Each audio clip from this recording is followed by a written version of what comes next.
नमस्कार दोस्तों, आपके अपने YouTube चैनल पर मैं निरंजन कमलेश आप सभी का स्वागत करता हूं। दोस्तों, आज 2 दिसंबर है। कल हमने 1 दिसंबर के करंट अफेयर को देखा, पढ़ा, जाना और आज हम 2 दिसंबर के करंट अफेयर को जानेंगे दोस्तों। तो चलिए दोस्तों, अब शुरू करते हैं। देखिए, आपको मैं बता दूं दोस्तों, आने वाले समय में जो भी परीक्षा होगी उसमें करंट अफेयर बहुत ही इंपॉर्टेंट है। तो करंट अफेयर को ध्यान में रखते हुए ये सीरीज लेकर आया है और आप डेली आप करंट अफेयर को पढ़िए दोस्तों। तो चलिए देखते हैं। और दोस्तों, आप यदि हमारे चैनल पर नए हैं तो चैनल को सब्सक्राइब कर लीजिए और बेल आइकन को प्रेस जरूर कर दीजिएगा। देखिए, पूर्व राष्ट्रपति जियांग जेमिन का निधन हुआ है। वे किस देश से संबंधित है? तो आपको बताना है दोस्तों, जो पूर्व राष्ट्रपति है जेमिन, वो किस देश से संबंधित है? तो इसका जो सही उत्तर लिख लीजिए। ऑप्शन पहले चीन, जापान, थाईलैंड, मलेशिया। तो आपको बताना है दोस्तों, इसका सही उत्तर क्या होगा। तो देखिए, इसका सही उत्तर है चीन। ठीक है दोस्तों। देखिए, चीन के पूर्व राष्ट्रपति जियांग जेमिन का निधन हो गया है। वह भारत का यात्रा करने वाले पहले चीनी राष्ट्रपति थे। ठीक। और तीसरा पॉइंट है दोस्तों, साल 1996 में भारत का दौरा करने वाले और विवादित सीमा पर तनाव को कम करने के लिए एक महत्वपूर्ण समझौते पर हस्ताक्षर करके दोनों देशों के बीच रचनात्मक सहयोग के एक नए युग की उन्होंने शुरुआत की थी। तो बहुत ही इंपॉर्टेंट दोस्तों, देखिए, भारत की यात्रा करने वाले पहले चीनी राष्ट्रपति थे। तो ये पॉइंट जो है सबसे बहुत ही इंपॉर्टेंट पॉइंट है कि ऐसा चीनी राष्ट्रपति जो भारत में सर्वप्रथम यानी कि पहली बार आए थे। ठीक है दोस्तों।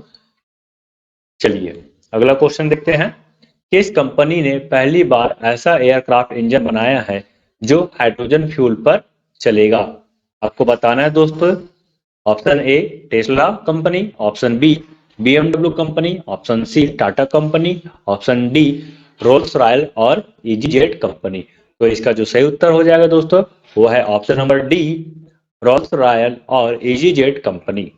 चलिए देखते हैं। रोल्स रॉयल्स और EasyJet कंपनी ने पहली बार ऐसा एयरक्राफ्ट इंजन बनाया है जो हाइड्रोजन फ्यूल पर चलेगा। ध्यान देना दोस्तों, हाइड्रोजन फ्यूल जो है वो 0% कार्बन का उत्सर्जन करता है, इसलिए इसे हरित ऊर्जा भी कहा गया है। यानी दुनिया का पहला हाइड्रोजन फ्यूल से चलने वाला एयरक्राफ्ट इंजन है ये।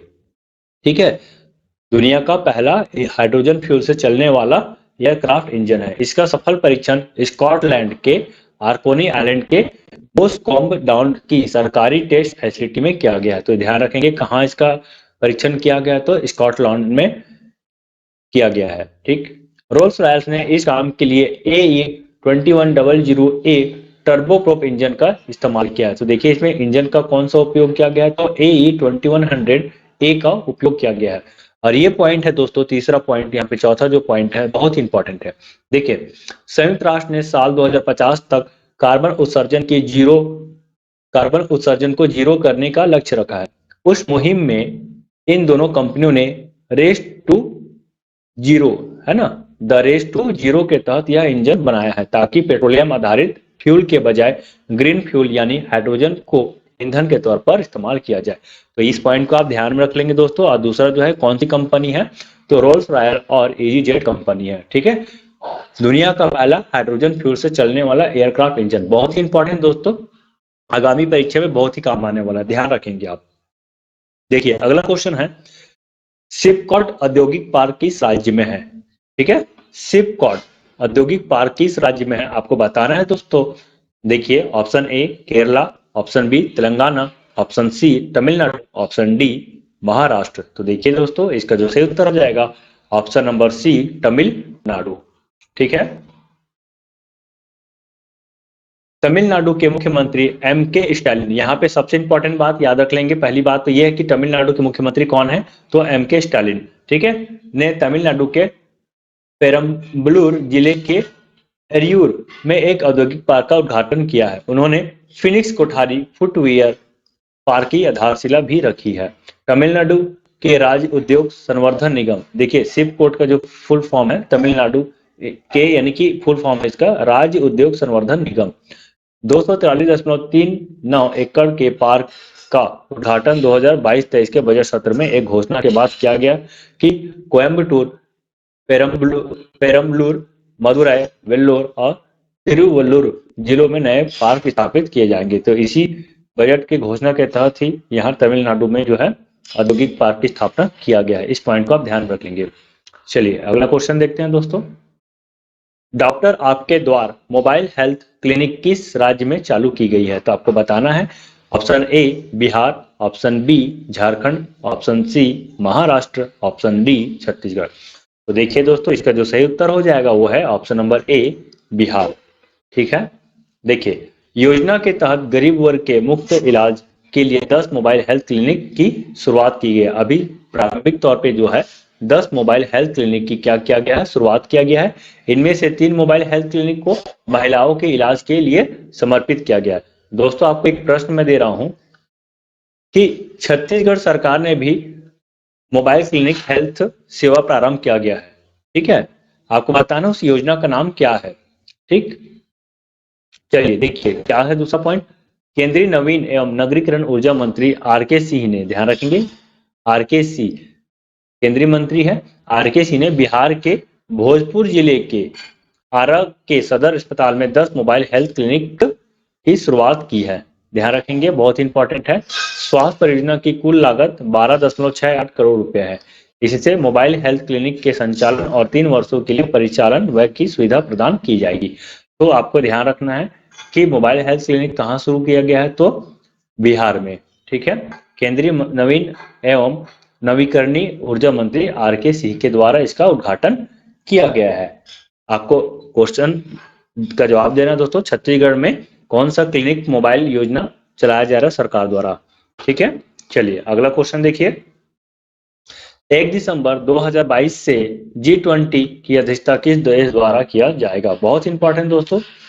तो आज के डेट में इसका नया थीम और लोगो भी जारी हो गया है। तो इसका सही उत्तर हो जाएगा ऑप्शन नंबर बी। जैसा कि आप देख रहे हैं, मिशन भारत 2023 यहाँ पे लिखा है दोस्तों, भारत 2023 वासुदेव कुटुंबकम, one earth one family one future.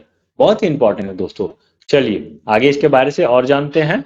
देखिए भारत 1 दिसंबर 2022 से 30 नवंबर 2023 तक, ध्यान रखना है 1 साल तक का है दोस्तों। तो 1 दिसंबर 2022 से 30 दिसंबर 2023 तक G20 की अध्यक्षता करेगा। अपनी अध्यक्षता के दौरान भारत देश भर में कई स्थानों पर 32 विभिन्न क्षेत्रों में लगभग 200 बैठकें आयोजित करेगा। देख लीजिए, 32 विभिन्न क्षेत्रों में 200 बैठक आयोजित करेगा। राज्य सरकार के प्रमुखों के स्तर पर 18वां G20 नेताओं का शिखर सम्मेलन 9-10 सितंबर 2023 को नई दिल्ली में आयोजित होने वाला है। ये भी एक देख लीजिए, इसका बैठक जो है 9-10 सितंबर 2023 को नई दिल्ली में होगा। केंद्र सरकार ने 1 दिसंबर 2022 को G20 समूह के भारत की अध्यक्षता के पहले, देखिए आज पहला दिन यानी कि 1 दिसंबर को चिन्हित करने के लिए G20 प्रतीक चिन्ह के साथ देश में 100 स्मारकों को रोशन करने का निर्णय लिया है। बहुत इंपॉर्टेंट है पॉइंट, ध्यान रखेंगे। G20 शिखर सम्मेलन आपको याद रखना है कि पहली बात ये मेंस में भी पूछा है कि G20 शिखर सम्मेलन संगठन के बारे से बताइए, आपको बता देना है दोस्तों। ठीक है, चलिए अगला क्वेश्चन। फीफा वर्ल्ड कप में पहली महिला रेफरी कौन होगी? देखिए अभी फीफा चल रहा है दोस्तों, कहाँ चल रहा है, तो कतर में चल रहा है। ठीक है, और आपको बताना, देखिए पुरुष फीफा, ये मतलब पुरुष लोग ही इसमें शामिल हुए हैं। पुरुष विश्व कप है, इसमें आज तक इसमें कभी भी महिला रेफरी शामिल नहीं हुई। पहली बार है जो कतर विश्व कप में महिला रेफरी शामिल हो रही है। और इस विश्व कप में 3 महिला रेफरी शामिल हो रही है, जिसमें से सबसे पहली महिला रेफरी के तौर पे जो शामिल है वो है स्टेफनी क्रेपर्ट। ओके, स्टेफनी क्रेपर्ट जो है पहली महिला रेफरी होगी।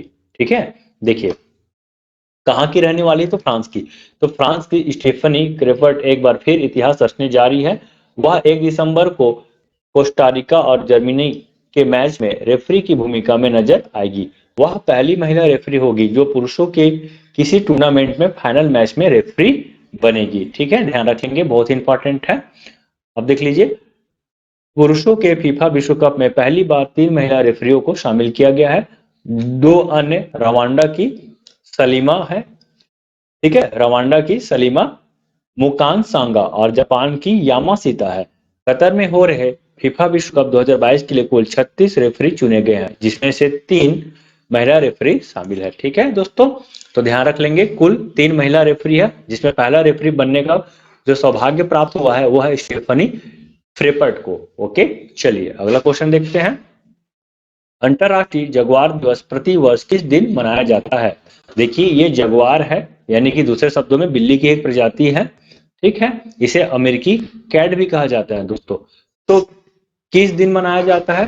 तो इसका सही उत्तर हो जाएगा ऑप्शन नंबर डी, 29 नवंबर। ठीक है दोस्तों, 29 नवंबर को अंतर्राष्ट्रीय जगुआर दिवस मनाया जाता है। ठीक है, देखिए प्रत्येक वर्ष 29 नवंबर को जैव विविधता संरक्षण के लिए एक महत्वपूर्ण प्रजाति सतत विकास और मध्य एवं दक्षिण अमेरिका की सदियों पुरानी सांस्कृतिक विरासत के प्रतीक के रूप में अंतर्राष्ट्रीय जगुआर दिवस मनाया जाता है।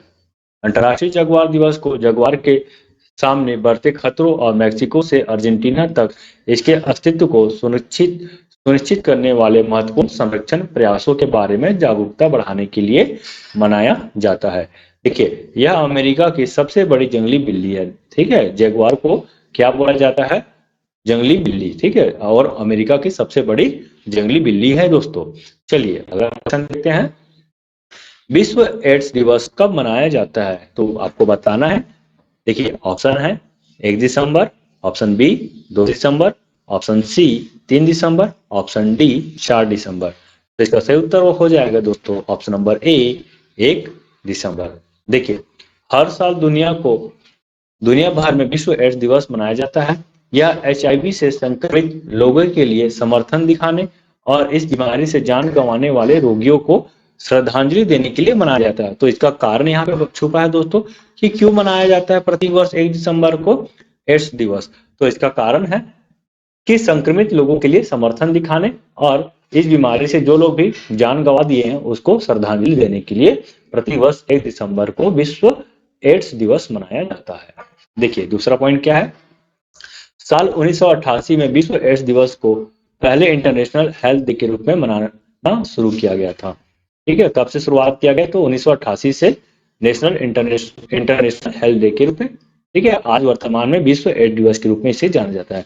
इस वर्ष का जो थीम है विश्व एड्स दिवस का वो है इक्विलाइज एक कॉल टू एक्शन। ठीक है, इक्विलाइज एक कॉल टू एक्शन है, इसे याद रख लेंगे थीम को।